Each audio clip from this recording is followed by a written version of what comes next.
सदाशिवसमारम्भां शङ्कराचार्यमध्यमाम् अस्मदाचार्यपर्यन्तां वन्दे गुरुपरम्परां। श्रुतिस्मृतिपुराणानाम् आलयं करुणालयं नमामि भगवत्पादं शङ्करं लोकशङ्करं। शङ्करं शङ्कराचार्यं केशवं बादरायणं सूत्रभाष्यकृतौ वन्दे भगवन्तौ पुनः पुनः। ईश्वरो गुरुरात्मेति मूर्तिभेदविभागिने व्योमवद्व्याप्तदेहाय दक्षिणामूर्तये नमः। ॐ असतो मा सद्गमय तमसो मा ज्योतिर्गमय मृत्योर्मा अमृतङ्गमय। ॐ शान्ति शान्ति शान्तिः। ॐ सहना भवतु सहनौ भुनक्तु सह वीर्यं करवावहै तेजस्विनावधीतमस्तु मा विद्विषावहै। ॐ शान्ति शान्ति शान्तिः। ॐ नमो भगवते वैवस्वताय मृत्यवे ब्रह्मविद्याचार्याय नचिकेतसे च। पृष्ठ नंबर 36 23 के मंत्र के पहले का भाष्य। एवं उक्तः अपि पुनः पुनः प्रलोभयन् उवाच मृत्युः।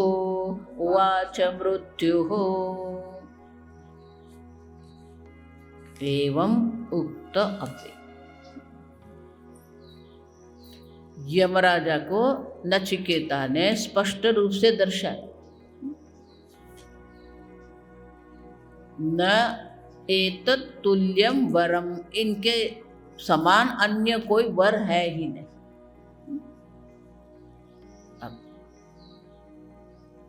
तो ये कहने पर भी उक्तः अपि पुनः प्रलोभयन् मृत्युः उवाच, मृत्यु ने प्रलोभन करने के लिए।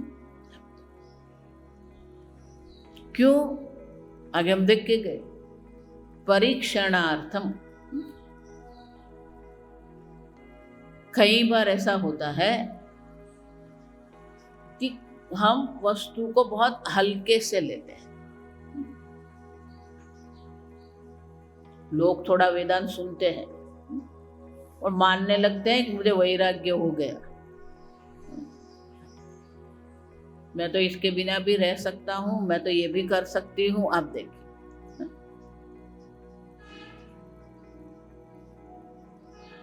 अनुकूलता में तो सब वैराग्यवान होते हैं, प्रतिकूलता में हम अपने आप को कितना संभाल सकते हैं।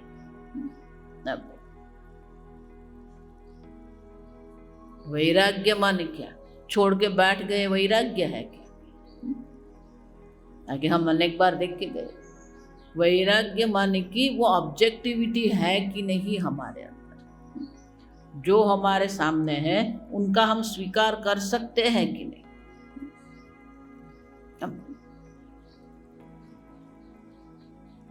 हमारा मन हमेशा विरोध करने के लिए तैयार ही रहता है।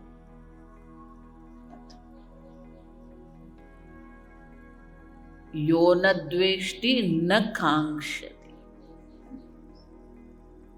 तो जब तक कोई वस्तु आपके सामने नहीं आती है, आपका वैराग्य क्या है वो कैसे होगा?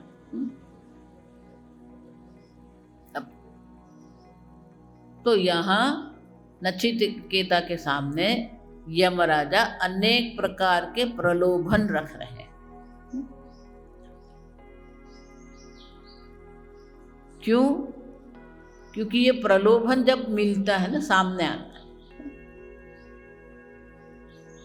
जब तक विषय सामने नहीं आता है, विषय के संस्कार, विषय की इच्छा अभिव्यक्त नहीं होती है।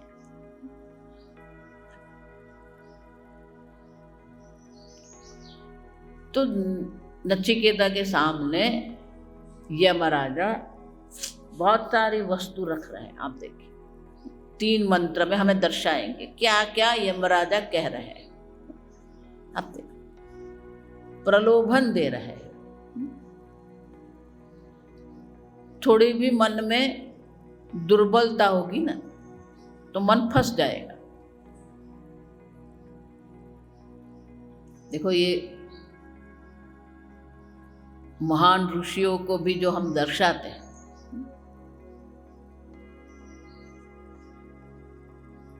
विश्वामित्र और मेनका, आप देखिए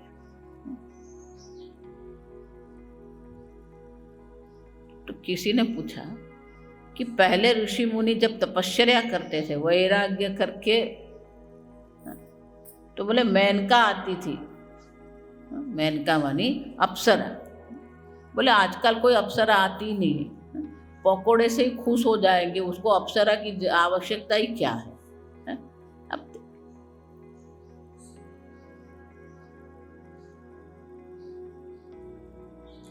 हमारा मन कैसा है, छोटी छोटी बात पर हमारा मन क्या हो जाता है, विक्षिप्त होता है, विरोध करता है, अस्वीकार करता है।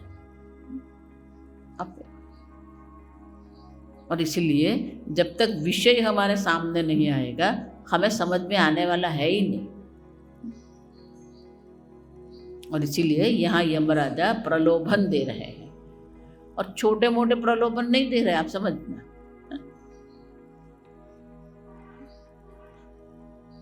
गाड़ी मिल जाएगी, बंगला बन जाएगा, कंपनी बन जाएगी, छोटे मोटे नहीं। आप देखिए क्या प्रलोभन दे रहे हैं यमराज।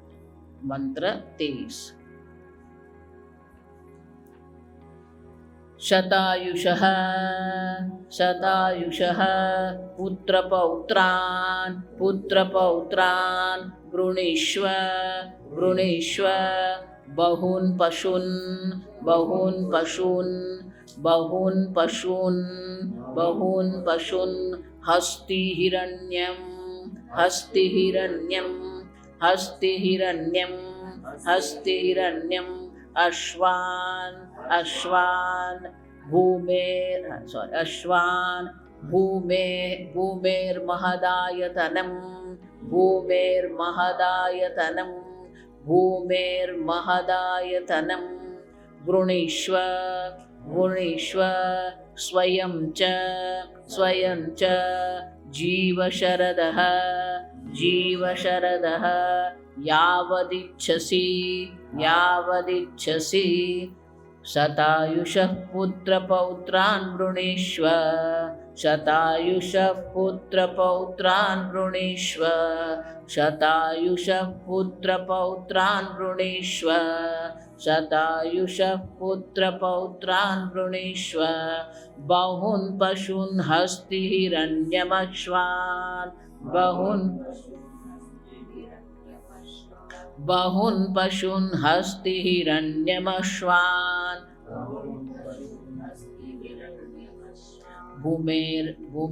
भूमेर्महदायतनं वृणीष्व भूमेर्महदायतनं वृणीष्व भूमेर्महदायतनं वृणीष्व भूमेर्महदायतनं वृणीष्व स्वयं च जीव शरदो यावदिच्छसि स्वयं च जीव शरदो यावदिच्छसि स्वयं च जीव शरदो यावदिच्छसि स्वयं च जीव शरदो यावदिच्छसि। शतायुषः शत 100 वर्ष का आयुष्य मान लीजिए। पुत्र पौत्रान् वृणीष्व पुत्र पौत्र बहून पशून। वैदिक काल में संपत्ति किसको कहते थे? किसी कन्या का भी विवाह निश्चित होता था तो देखते थे उनके यहाँ कितनी गाय है, कितने अश्व है, कितने हस्ती है, क्योंकि ये संपत्ति थी। कितनी भूमि। तो यमराजा यहाँ कह रहे हैं बहुल मानी अनेक पशु, हस्ती, हिरण्य, अश्व, जो भी संपत्ति आपको इच्छा है वृणीश्व। कितने अश्व, कितने हस्ती, हस्ती मानी हाथी, हिरण्य, सुवर्ण,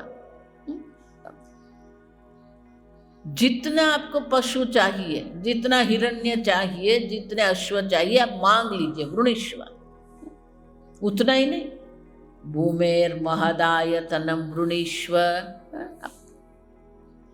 महदायतनम, विशाल भूमि भी मांग लीजिए। कितनी भूमि चाहिए? उतना ही नहीं। भूमि है, पुत्र है, पौत्रान है, तो स्वयं बुढ़े हो गए तो करेंगे क्या? यावदिच्छसि स्वयं जीवः शरदः। आपकी इच्छा हो इतना आयुष्य में आपको देता हूं। जीवः माने स्वस्थ बनकर जिएंगे। जो आज आधुनिक जो संशोधन करने वाले, अब सबसे बड़ी समस्या क्या है? कितनी वस्ती है वो समस्या नहीं है, आप समझना। How many people are working. Bharat देश के पास तो 20 वर्ष है, आयुष्य बढ़ गया लेकिन युवानी बढ़ी नहीं।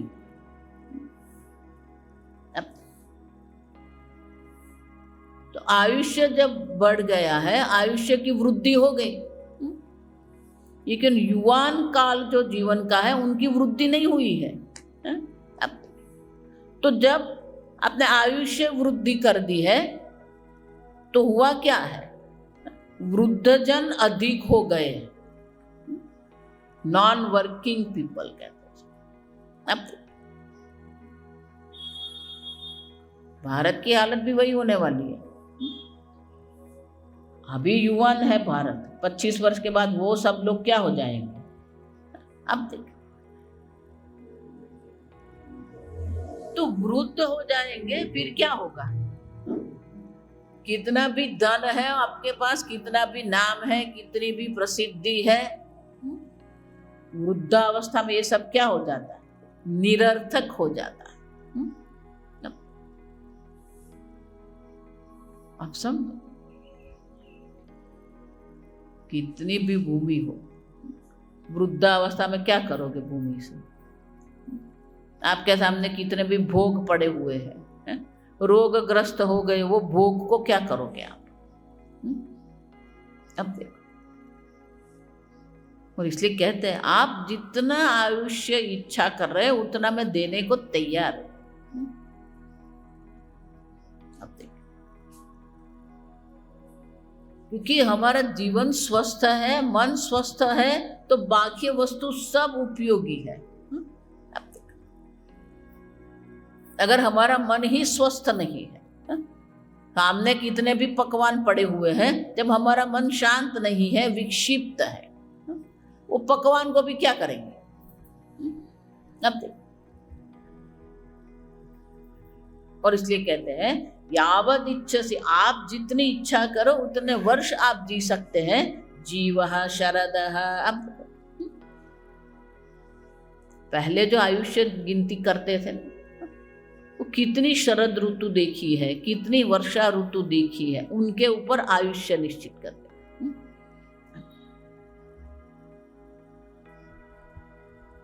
दक्षिण में 2 प्रकार से उत्सव करते हैं। एक षष्ठी पूर्ति कहते हैं, व्यक्ति जब 60 वर्ष की होती, 60 ईयर्स, क्यों? जैसे हम 12 महीने हैं ना, उसे प्रकार से 60 वर्ष है। तो 60 वर्ष जब व्यक्ति का होता है तो उनका जो जन्म का जो वर्ष है ना वो आता है। उसी प्रकार से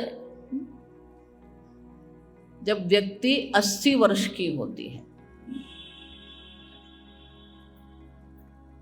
क्यों? क्योंकि जब व्यक्ति 80 वर्ष की होती है तो उन्होंने 1000 पूर्णिमा देखी होती है। अब देखो,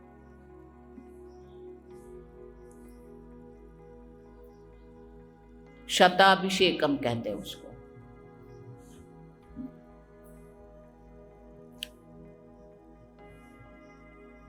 ये उत्सव है। लेकिन अगर वृद्धावस्था देख भी नहीं देख सकते, उसको क्या उत्सव करेंगे? देखो, मैं पुनः पुनः आपको कहती हूँ, आवश्यक ये है कि आपका मन प्रसन्न है कि नहीं। आवश्यक ये है कि आपका मन शांत है कि नहीं। जब तक आपका मन शांत नहीं है, आपका मन प्रसन्न नहीं है, वैराग्य की पहली निशानी यही है कि आपका मन शांत और प्रसन्न है। मुंह लटका कर बैठ गए, वो वैराग्य नहीं है, आप समझना।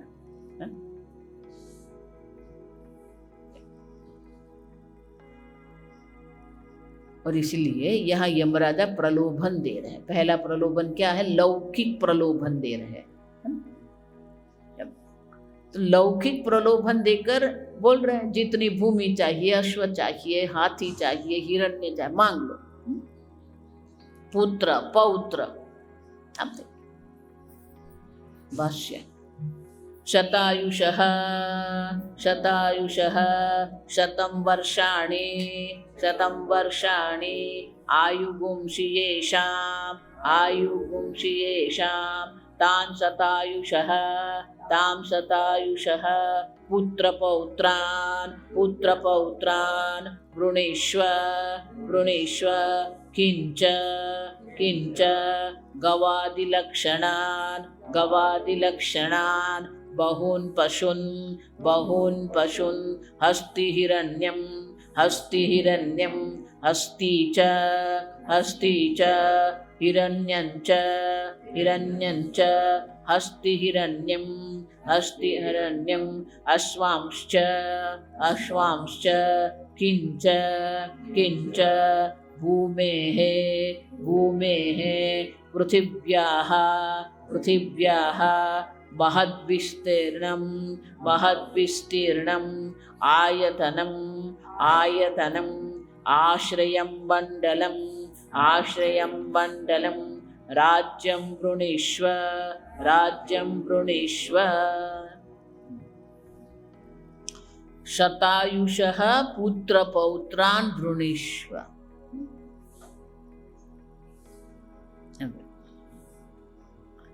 बहुत सुंदर है सब। 100 वर्ष के आयुष्य के पुत्र और पौत्र को मांग लीजिए। अब पौत्र ही शतायुष है तो अपनी कितनी होगी सोच लेना। अब देखिए, माने 100 वर्ष के आपके पुत्र हो, 100 वर्ष के आपके पौत्र हो, प्रपौत्र हो, 100 वर्ष के पौत्र हो, माने हमारी आयुष्य कितनी होगी आप समझ लेना। माने कि बड़ा परिवार है, परिवार को ही हम सुरक्षा समझते हैं। पुत्र पौत्रान प्रपौत्र, उतना ही नहीं, गवादि लक्षणान बहून पशून हस्ति हिरण्यम, गाय आदि। मैंने जो कहा ना कि व्यक्ति का सामर्थ्य किससे गिनती करते थे, कितनी गाय है उनके पास, कितने अश्व है, तो कहते बहुन मानी अनेक, अनेक पशु, अनेक गाय, अनेक हाथी मांग लो, वृणीश्वर।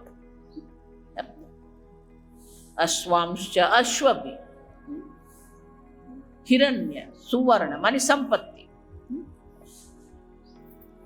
भूमेः पृथिव्याः महद्विस्तीर्णम् आयतनम् आश्रयं मंडलम राज्यं वृणीष्व। जितना बड़ा राज्य की इच्छा हो इतना बड़ा राज्य भी मांग लो। छोटे मोटे राज्य की बात ही नहीं करनी है? विशाल राज्य भी आप मांग लो। राज्य मांगते मानी सब आ जाता है, आप समझना। राजा है तो प्रधान भी है, राजसभा भी है, सैनिक भी है। अब ये सब है, सब मांग लो। ये सब है, लेकिन आयुष्य ही नहीं है तो करेंगे क्या? तो शंकराचार्य जी यहाँ आगे कहते हैं, किंच किंच सर्वम अपि एतत निरर्थकम स्वयं चेत अल्पायुः इति अतः आह स्वयं च जीवत्वं जीवधारय शरीरं समग्र इंद्रियकलापं शरदो वर्षाणि यावदिच्छसि जीवितुम्। शंकराचार्य जी कहते हैं ये सब तो मिल जाएगा, लेकिन अपना आयुष्य ही अल्प आयु है, तो इन सब क्या हो जाएगा? निरर्थकम। अब अगर हमारा आयुष्य ही अल्प है तो ये सब हमारे लिए अनर्थ हो जाए, क्या उपयोग उनका? अब देखिए, हम भी तो जीवंत होने चाहिए, हम भी युवान होने चाहिए, तो ये सब काम का है। भजगोविंद में यही शंकराचार्य जी कहते हैं। अब देखो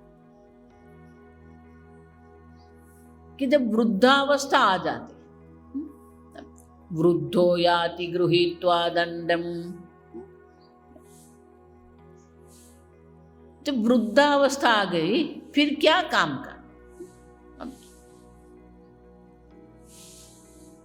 अब समझ, वृद्धावस्था में ये किसी भी वस्तु की कोई कीमत ही नहीं रहती। युवा अवस्था में ये सब रखता है। मैंने ऐसे ऐसे धनवान देखे हैं, कितना भी करोड़पति हो आप, लेकिन एक बार एक रोग लग गया तो आपका धन भी क्या हो जाएगा। लेकिन तब वैराग्य होगा तो वैराग्य भी काम का नहीं है। अब देखिए, रोग भी आ जाता है तो कोई भी धन काम नहीं लगता है। और इसलिए कहते हैं कि अगर अल्प आयु है तो ये सब तो क्या हो जाएगा? अनर्थकम। अनर्थक दो अर्थ करना, अनर्थक मानी उपयोगी नहीं रहेंगे, एक उनका कोई उपयोग ही नहीं रहेगा। दूसरा अनर्थकम मानी वही वस्तु दुख का कारण बन जाती। जो जिसको हम सुख का कारण मान रहे हैं वही हमारे लिए दुख का कारण बन जाता है। अब जिस पुत्र को हम सुख मानते हैं वही पुत्र क्या हो जाता है? दुख का कारण। हम समाज में देखते हैं। अब देख, पुत्र के नाम पूरी कंपनी कर दिया और पुत्र ने क्या कर दिया? घर से ही निकाल दिया। जिस पुत्र के नाम पर पूरे शेयर कर दिया वही पुत्र ने बोल दिया। अब देखिए क्या करो, क्या काम की वो संपत्ति। अब देखिए,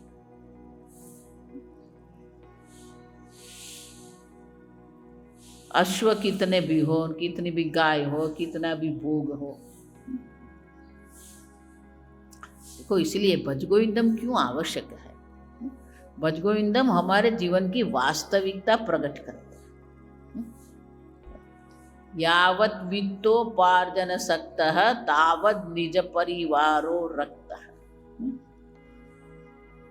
शंकराचार्य जी लिख रहे हैं, मानी उस काल में भी यही हालत थी। आपके हाथ पर जब तक धन है ना, तब तक परिवारजन आपको पूछेंगे। पश्चात जीवति जर्जर देहे वार्ताम कोपि न पृच्छति गे।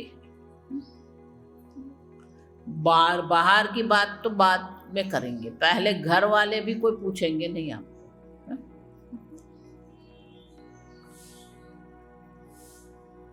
जब तक धन है ना, तब तक ये सब है। ये कटु वास्तविकता है ये जगत की, अब समझ। और इसलिए शंकराचार्य कहते हैं कि अगर आयुष्य ही अल्प है तो ये सब जो है दुख का कारण बनेगा, ये कोई उपयोगी ही नहीं होगा। और इसीलिए अतः आह, और इसीलिए यमराजा कह रहे हैं स्वयं च जीवत्वं जीवधारय शरीरम समग्र इंद्रिय कलापम। समग्र स्वस्थ इंद्रिय के साथ आप जितनी इच्छा करें उतना आयुष्य में देने को तैयार हो। वर्षाणि यावदिच्छसि जीवितुम। अब आपको जितना जीना है मैं आपको आयुष्य देने को तैयार हूं। तो यमराजा अपने सामर्थ्य में जो दे सकते हैं वो देने को तैयार है। आप देखिए, इसका अर्थ क्या हुआ? आपके प्रारब्ध में जो भी हो, लेकिन मैं उससे भी अधिक देने को तैयार, मेरा सामर्थ्य है। भले आपके प्रारब्ध में इतना ही वर्ष का जीवन है, लेकिन मैं अपने संकल्प से, अपनी शक्ति से, अपने बल से आपको देने को तैयार हूं। उतना ही नहीं, आप अगर आपके मन में और भी कुछ है, आप क्योंकि मनुष्य का मन है। आप मैं इसलिए बार बार कहती हूँ, कभी भी अपने मन पर विश्वास मत करो। लोग ऐसा मानते हैं कि मैं जो सोचता हूं, मैं करता हूं, वही ठीक है। आप समझो, मनमानी करने से कुछ होने वाला नहीं।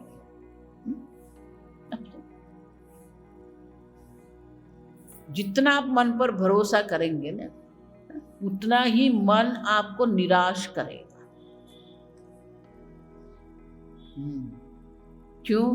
क्योंकि मन स्वयं ही बदलता रहता है। आज जिसको आप राग कहते हो, कल वही द्वेष हो जाएगा। आज जिसको आप द्वेष कह रहे हो, वही कल राग बन जाएगा। अब समझ? साधक अवस्था में सबसे बड़ी गलती जो साधक करते हैं, ये अपने मन पर विश्वास करते हैं।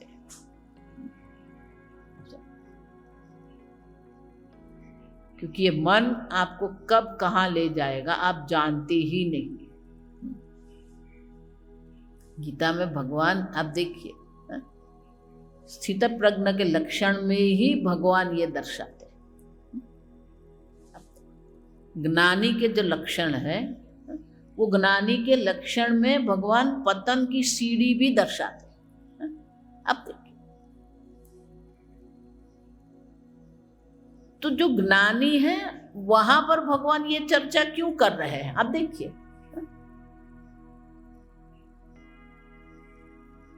ध्यायतो विषयान् पुंसः संगस्तेषु उपजायते संगात् संजायते कामः। अब देखिए, एक बार आप अपने राग द्वेष के हाथ में आ गए तो पतन अवश्य है। कामात् क्रोधो विजायते क्रोधात् भवति सम्मोहः। अब जिस विषय का आप चिंतन करेंगे, उसी विषय के प्रति आपके मन में संग, आसक्ति उत्पन्न, काम होगा।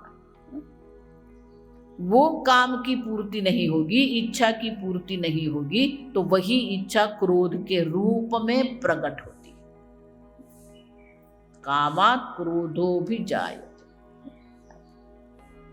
जायते मानी उत्पन्न होता है। उसके बाद भगवान क्रियापद बदल देते हैं। अब देखिए, क्रोध आए ना, तब तक आपके हाथ में सब है। आप समझ कि एक बार क्रोध आ गया, एक बार विरोध मन में बैठ गया, अस्वीकार मन में बैठ गया, फिर कुछ भी आपके हाथ में। इसलिए भगवान क्रियापद बदल बोलते भवति, आप देखो होता है। क्रोधात् भवति सम्मोहः, सम्मोहात् स्मृति विभ्रमः, स्मृति भ्रंशात् प्रणश्यति। एक बार क्रोध आ गया, अस्वीकार मन में बैठ गया, सम्मोह, क्रोधात् भवति सम्मोह। सम्मोह माने कि किसी भी प्रकार से कोई स्वीकार नहीं है,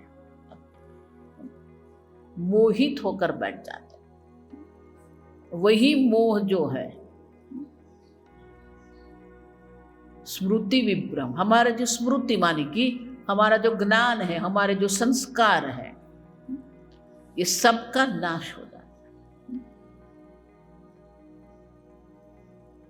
और एक बार वो संस्कार नहीं रहे, हमारा ज्ञान नहीं रहा,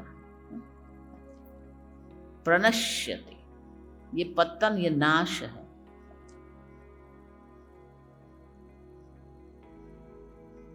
इसीलिए यमराजा जितना भी प्रलोभन यहाँ देते हैं,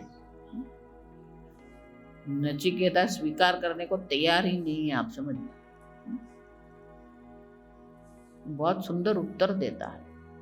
अभी और 2 मंत्र है जहाँ यमराजा अभी और प्रलोभन देने वाले। हमें तो सोच रहे हैं कि यही एक प्रलोभन है, इससे भी अधिक प्रलोभन हो सकता है। आप देखिए, हमारी पहुंच में जितना है वो तो दे दिया। जितना राज्य चाहिए, जितनी गाय चाहिए, जितने अश्व चाहिए, अश्व मानी गाड़ी, आप समझना, फरारी चाहिए तो फरारी भी मिल जाएगी, जितना आयुष्य चाहिए मिल जाएगा। अब सुन, लौकिक प्रलोभन दिया, आप देखिए। अभी अलौकिक प्रलोभन दे रहे हैं, वो हम कल देखेंगे।